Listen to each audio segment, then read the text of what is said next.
बस एक बार इमेजिन करो, किसी 1.5 साल के छोटे से बच्चे के साथ कोई भूतिया घटना घट जाए तो उसके ऊपर, उसके फैमिली के ऊपर क्या बीतेगी, क्या होगा उसके साथ।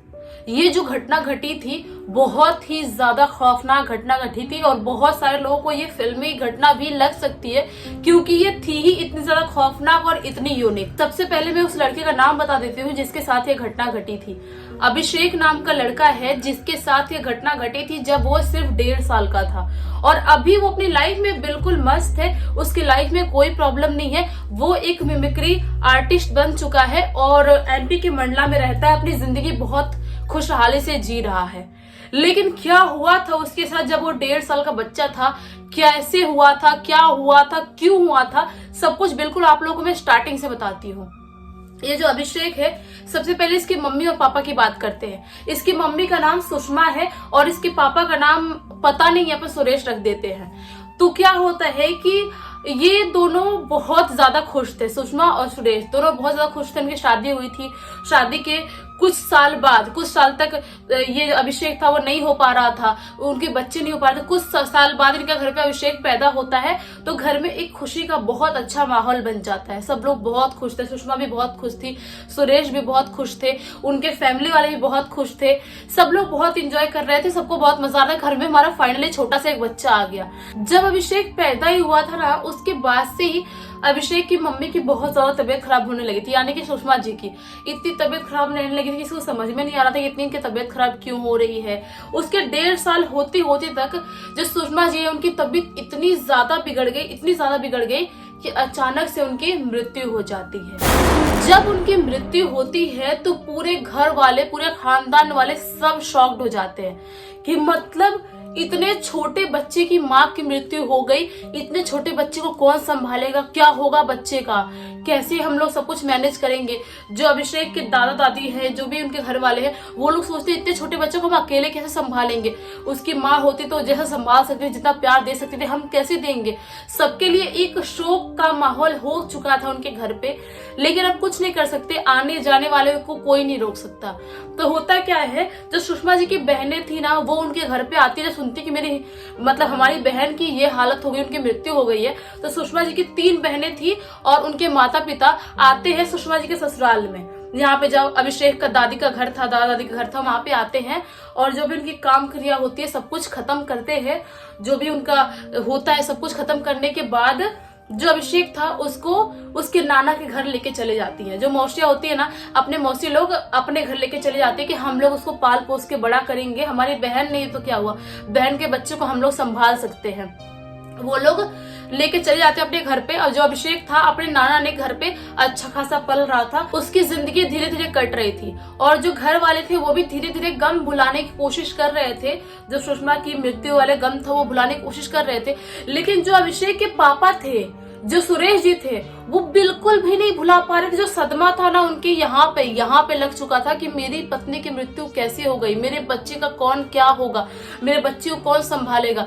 अपने मौसी लोगों के पास पल रहा है लेकिन तो भी मेरे साथ तो नहीं है ना, हम दोनों होते, मेरी पत्नी होती यानी कि सुषमा जी होते, हम दोनों अच्छे संभाल पाते, क्या होगा मेरे बच्चे का फ्यूचर। बहुत टेंशन में थे और इतने ज्यादा गम में चले जाते हैं कि वो ड्रिंक करना स्टार्ट कर देते हैं।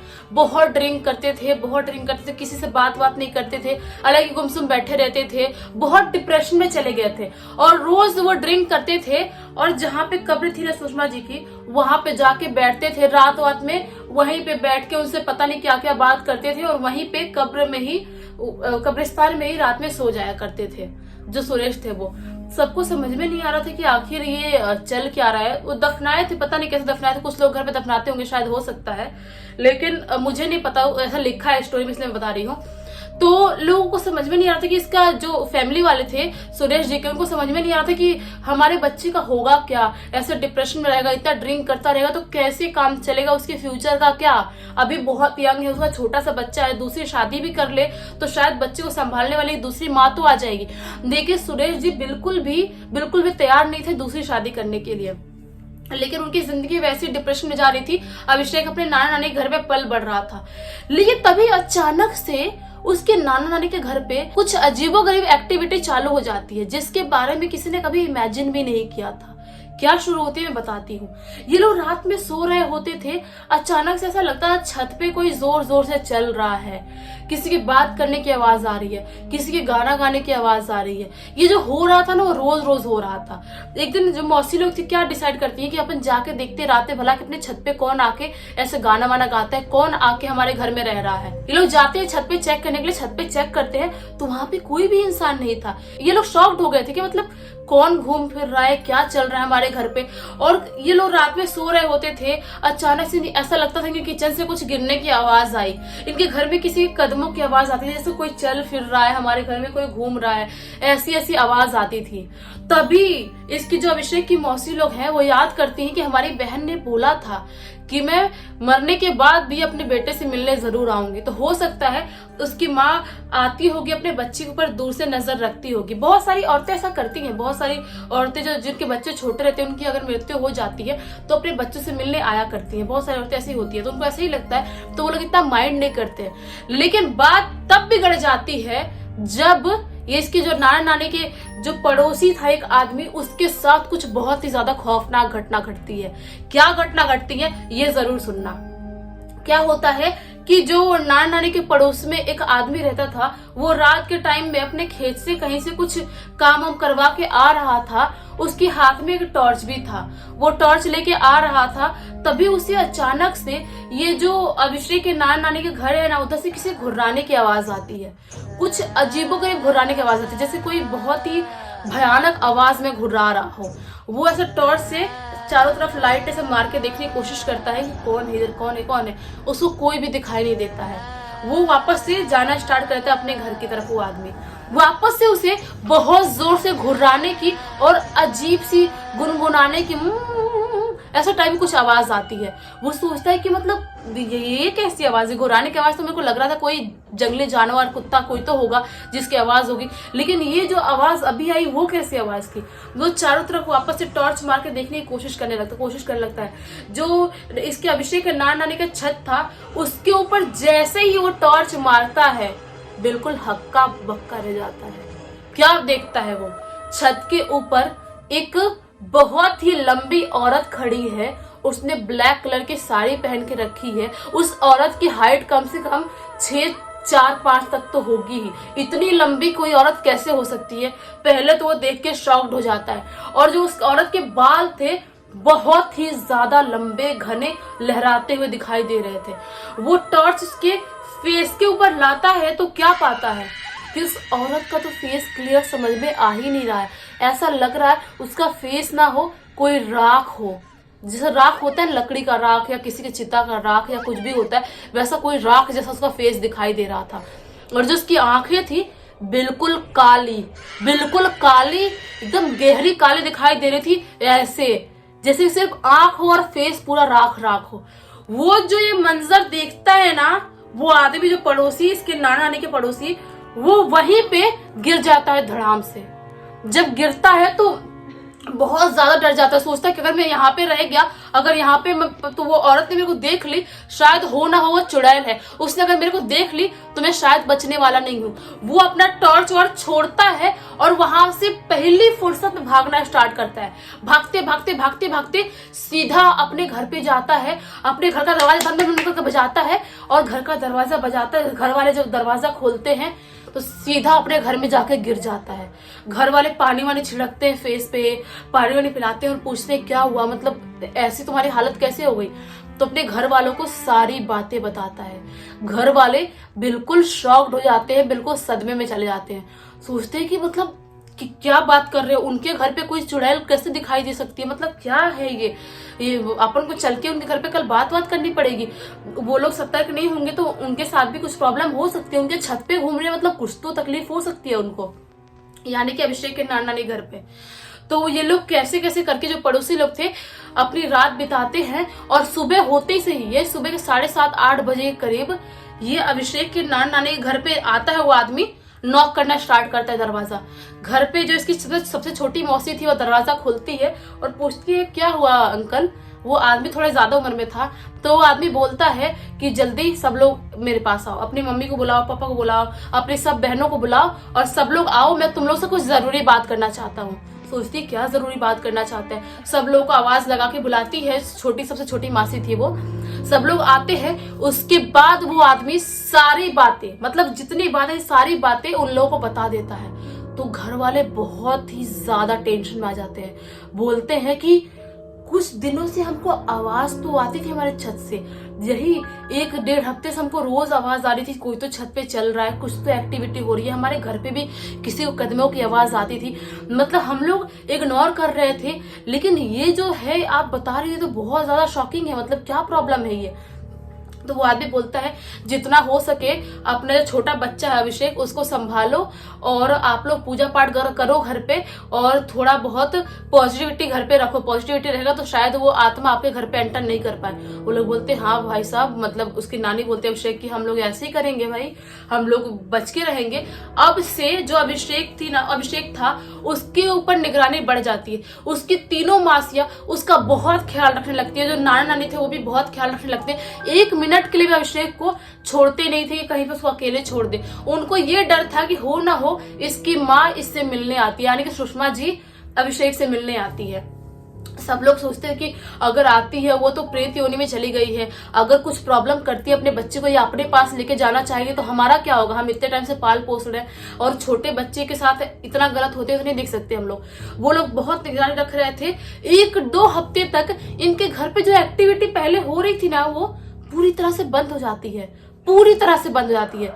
सबको लगता है कि अब तो सब कुछ नॉर्मल हो गया, शायद उसकी आत्मा भटक रही थी, अभी हो सकता है उसकी आत्मा अपनी दुनिया में चली गई होगी, तभी तो 1-2 हफ्ते से कोई एक्टिविटी नहीं हो रही है। अभी सब लोग बिंदास रहने लगे थे। अभिषेक को थोड़ा बहुत अकेले भी छोड़ना स्टार्ट कर दिए थे। जब अभिषेक था ना अपनी सबसे बड़ी मासी के साथ सोता था, सबसे बड़ी मासी, वो जो उसको पाल पोस रही थी, सबसे बड़ी मासी थी, और सब लोग वैसे पाल पोस रहे थे, बड़ी मासी ज्यादा प्यार करती थी और अपने पास सुलाती थी। क्या होता है, एक दिन अभिषेक अपनी बड़ी मासी के साथ सो रहा था, यही रात के 2 या 3 बजे करीब उसकी बड़ी मासी को ऐसा कुछ महसूस होता है कि कोई तो हमारे कमरे में एंटर किया, चल के आया। वो अचानक से ऐसे आंख बंद, अचानक से आंख खोलती है तो क्या पाती है कि एक काली साड़ी में औरत सीधा मेरे यहाँ पे पेट पे खड़ी है। उसका पैर वैर कुछ दिखाई नहीं दे रहा, पैर दिखाई नहीं दे रहा, ऐसा लग रहा हवा में लटकी हुई है, और उसके बाल एकदम लंबे लंबे लहरा रहे हैं, काले बाल। उसकी जो शक्ल है वो राख की तरह दिखाई दे रही है, और जो उसकी आंखें हैं बिल्कुल डार्क ब्लैक दिखाई दे रही है। जो मासी थी बहुत बहुत ज्यादा डर जाती है, इतनी डर जाती है कि वो चिल्लाने की कोशिश करने लगती है, लेकिन उनके मुंह से एक शब्द नहीं निकल रहा था। वो उठने की भी कोशिश करती हैं, लेकिन उनको ऐसा महसूस हो रहा था कि शायद मुझे किसी ने बहुत जोर से ऐसे किसी बेड़ियों से या रस्सी से बांध के रखा है मुझे, जो मैं उठ नहीं पा रही हूँ। वो ऐसा करके आंख करके देखती है तो बाजू में सो रहा था अभिषेक, और जो वो औरत थी, जो भी चुड़ैल थी, जो भी थी, वो अभिषेक को ऐसा करके देख रही थी, बस देखी जा रही है। जो मासी थी वो इतनी ज्यादा डर जाती है, उनको ऐसा लगता है कि अब मैं अभिषेक को नहीं बचा पाऊंगी, क्योंकि वो औरत नॉन स्टॉप अभिषेक को देखी जा रही है। वो बहुत टेंशन में आती है, भगवान का नाम लेना स्टार्ट करती है और मन ही मन में बोलती है कि ये तो मेरी बहन नहीं हो सकती, ये मेरी बहन की आत्मा नहीं हो सकती। जैसी अभिषेक को गुस्से में देख रही है, मेरी बहन होती तो अपने बच्चे को ऐसे गुस्से में कभी नहीं देखती। वो अपने मन में बोलती है, बहन मुझे पता है कि तू नहीं है, लेकिन तेरी आत्मा जहां पर भी है तू आ और अपने बच्चे को बचा, क्योंकि मैं इस दुनिया की हूँ और मैं उस दुनिया के बारे में बिल्कुल भी नहीं जानती, प्रेत दुनिया के बारे में, प्रेत योनि के बारे में, तो मैं तेरे बच्चे को नहीं बचा पाऊंगी। तू कुछ भी करके आ और अपने बच्चे को बचा। वो जो ऐसा बोलती है तभी अचानक से ऐसा उनकी बॉडी में एक झटका महसूस होता है और उन्हें दिखाई देती है एक सफेद रोशनी जब आती है, उनके रूम में एंटर करती है। जो वो चुड़ैल थी ना, बहुत जोर से चिल्लाने लगती है और चिल्लाते हुए, चीखते हुए वहां से गायब हो जाती है। उसके बाद उनको दिखाई देती है मासी को, बड़ी मासी को, उनकी बहन अपनी बहन को देख के जोर जोर से रोना स्टार्ट कर देती है। इमोशनल तो होगी ना, इतना टाइम हो गया उनकी बहन की मृत्यु को, और वापस अपनी बहन को यहाँ पर देख रही हैं। वो भी किसी और प्रेत योनि में है, कोई भी दूसरी योनि में, इंसान में है ही नहीं, इंसान है ही नहीं। वो देख के जोर जोर से रोने लगती है, बोलती है कि बहन तू नहीं होती तो तेरे बच्चे को मैं नहीं बचा पाती, और मैं बिल्कुल समझ में नहीं आ रहा था कि मैं क्या करूं। तू नहीं थी तो ये औरत कौन थी और अभिषेक को क्यों मारना चाहती थी। तो जो सुषमा जी की आत्मा थी वो बताती है कि ये उसी कब्रिस्तान की चुड़ैल है जहाँ पे इसके पापा यानी कि सुरेश जी रोज जाके रोते हैं, मतलब दारू पी के जाते हैं, वहां पे रोते हैं, चिल्ला चिल्ला के बोलते हैं कि तुम क्यों मुझे छोड़ के चली गई, तुम्हारे बच्चे का कौन होगा, मेरा कौन होगा, तुम मेरे पास वापस लौट आओ, ऐसा रोज बोलते हैं और वहां पे मेरे कब्र के ऊपर सो जाते हैं। और जो ये आत्मा थी, चुड़ैल थी, इसने सुन ली थी उनकी बात और तभी से ये यहाँ पे इस घर के मतलब पास चक्कर लगाना चालू कर दी थी। वो अभिषेक को अपने दुनिया में अपने पास लेके जाना चाहती थी, क्योंकि प्रेत योनि के लोग कुछ भी कर सकते हैं, उनके मन को हम नहीं पढ़ सकते, वो कुछ भी कर सकते हैं। तो जो सुषमा जी अपनी बहन को बताती है और वहां से गायब हो जाती है।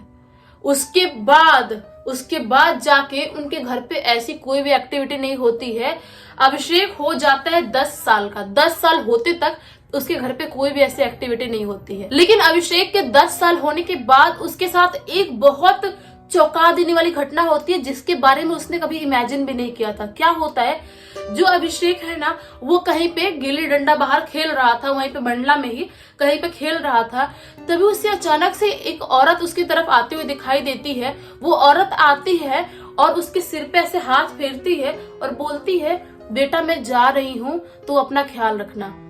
तो वो अभिषेक शॉक्ड हो जाता है। 10 साल का बच्चा सोचता है ये कौन औरत है और मेरे सिर पे ऐसे हाथ क्यों फेर रही है और ऐसा क्यों बोल रही है। वो कुछ नहीं बोलता है और खेलने वालने के बाद अपने घर पे जाता है और अपनी मासी लोगों से, नानी से बात बताता है कि कोई औरत थी, मुझे ऐसा बोल के गई। तो मासी बिल्कुल शॉक्ड हो जाती है, बड़ी मासी, छोटी मासी सब शॉक्ड हो जाती है। बोलती है, फोटो लेके आती है सुषमा जी की और दिखा कर उसको बोलती है, ये औरत तो नहीं थी।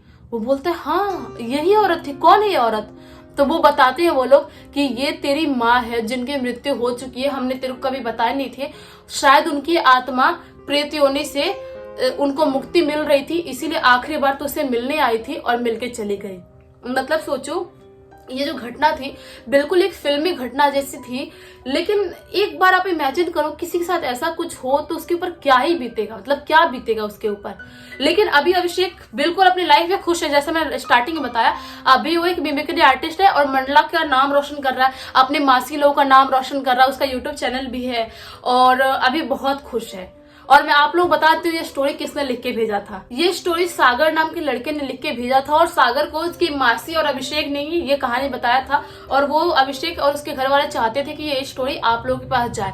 आप लोग बताना कि आप लोग ये वीडियो कैसा लगा। अगर आप लोग ये वीडियो अच्छा लगा, इस वीडियो को लाइक कर देना, चैनल को सब्सक्राइब कर देना, बेल आइकन दबा के ऑल पे क्लिक कर देना, ताकि जब भी मैं ऐसी खौफनाक वीडियोस लेके आऊँ सबसे पहले आप लोग पास पहुंचे। चलिए कल वापस से मिलते हैं एक बहुत ही खौफनाक से डिफरेंट से वीडियो में। तब तक के लिए बहुत बहुत धन्यवाद।